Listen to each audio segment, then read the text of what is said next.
Hello，大家好，欢迎来到今天的深度解说。今天我们来聊聊一个绝对让很多人，特别是家里有长辈的朋友，超级头痛的健康议题——卧床和肌肉流失之间的真实科学。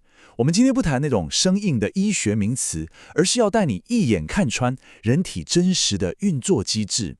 准备好夺回你对身体的主导权了吗？我们直接开始吧。你一定看过这句话，对吧？只要卧床一天，你的肌肉就会萎缩10到12%。哇，这句话在长辈的 LINE 群组里简直是疯传啊！初衷可能只是想劝老人家多动动，但说实在的，它带来的恐慌感往往大于实际的帮助。当我们或家人不小心生病，需要躺在床上休养的时候，这句话就像是一个滴答作响的定时炸弹，让人连好好躺着休息都觉得超级有罪恶感。但我们稍微动个脑筋想一下哦，如果一天真的掉12% 的肌肉，那连续躺个1周，等等80%的肌肉全没了吗？难道躺1个礼拜人就会变透明吗？从生理学的角度来看，这根本不可能嘛！我们人体可是非常精密又很有韧性的系统，组织代谢分解是需要时间的，绝对不可能1个晚上就发生这么戏剧性的崩坏。所以呢，今天的解说会带大家快速走过这几个终点，破解这个夸张的迷思，看看极端实验的真相，搞懂萎缩和流失到底差在哪，然后教你怎么对抗生理上的无重力状态，最后给出3个超实用的唤醒肌肉行动，用科学来取代恐惧。首先，第一部分，我们直接来破解这个卧床肌萎缩的害人迷思。既然一篇流失12%是被严重扭曲的假消息，那这个夸张的数字到底哪来的？其实那是整整10天的数据，而且必须是在极度严苛、完全不能下床的状态下，连续躺上10天，才会出现这种双位数的流失比例。这就带我们进入第二部分，来解构一下这些极端实验背后的真相。其实这些吓人的数据是来自 NASA 为了模拟太空无重力，或者是针对健康老人做的绝对卧床实验。什么叫绝对卧床？就是吃喝拉撒全都在床上，连坐起来都不行。在这种近乎残酷的条件下，连续10天，受试者的下肢肌力确实掉了 11.5%。但你注意看哦，实质的肌肉质量其实只少了大概 6%。也就是说，肌力掉的比实际的肌肉组织还要快很多。先把这个重点记下来哦。接着第3部分非常关键，也就是肌肉萎缩与肌力流失的根本差异。很多长辈感冒躺个2-3天，一下床就喊着“哎呦，腿好软”。这时候千万别慌，肌肉可没有像变魔术一样消失。临床上我们得把这2件事分开来看。肌肉萎缩是指实质的蛋白质流失，这需要很长一段时间。但肌力流失呢，它发生的超级快。为什么？因为这本质上是你的神经系统在偷懒睡觉了。你的肌肉其实还在，只是神经暂时休眠了。打个比方好了，这就像是一台停在车库1整周没开的顶级跑车。当你觉得腿软使不上力的时候，跑车的引擎，也就是你的肌肉，好端端的还在那里哦。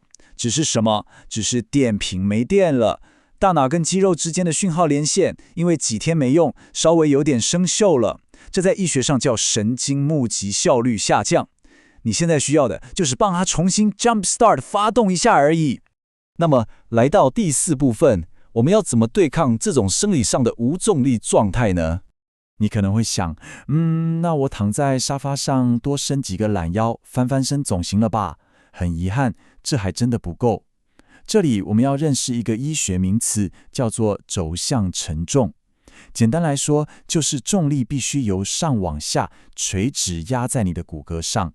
你的大腿、小腿都是强大的抗重力肌，要叫醒它们，就必须有这个垂直的重力刺激，才能跨越让肌肉合成的门槛。当你平躺的时候，重力就不再垂直压在腿上了，身体会立刻觉得，哇，我现在在太空无重力状态耶，这些抗重力肌肉用不到了嘛，然后蛋白质分解的速度就会默默加快。这时候你在床上不管怎么翻滚抖脚，对大腿肌肉来说，充其量就像是你拿着一个1公斤的小哑铃在练二头肌，根本跨不过那个让大脑下令生长肌肉的门槛啦。所以第5部分来了，教你3个真正能唤醒肌肉的实际行动。搞懂了前面说的底层逻辑，我们就不用再自己吓自己了。要在照顾长辈或是自己休养的时候打破这个无重力状态，其实超简单，把它当成3个闯关任务就好。第一是重力打卡，第2是床边神经唤醒，第3是蛋白质装甲补给。我们一个一个来看。先看第一个，行动1，重力打卡。听起来很专业，其实就是每2个小时站起来一下。我们不是要逼生病的人去跑马拉松哦，只要走到厨房倒杯水，或者是去上个厕所，就这么一个简单的起身离开床铺的动作，就能瞬间制造出足够的垂直重力，直接打断肌肉的休眠模式，大声告诉身体：嘿，别睡了，这双腿我还在用啊。那如果长辈真的很虚弱，连站起来都有困难怎么办？没关系，我们用第2招床边神经唤醒。我们要在床上帮他制造人造重力。你可以让他躺着，用力把脚底板蹬向坚硬的床尾板，或是拿条弹力带让他拉。重点是什么？重点是要发送一个明确的阻力讯号给大脑，让神经系统保持活跃，确保我们刚刚说的那台跑车电瓶随时都是充饱电的状态。最后一招，行动3，蛋白质装甲补给。你给了肌肉刺激的讯号，总得给它盖房子的砖块吧？人只要一缺乏活动，肌肉就很容易产生合成阻抗，营养会变得比较难吸收。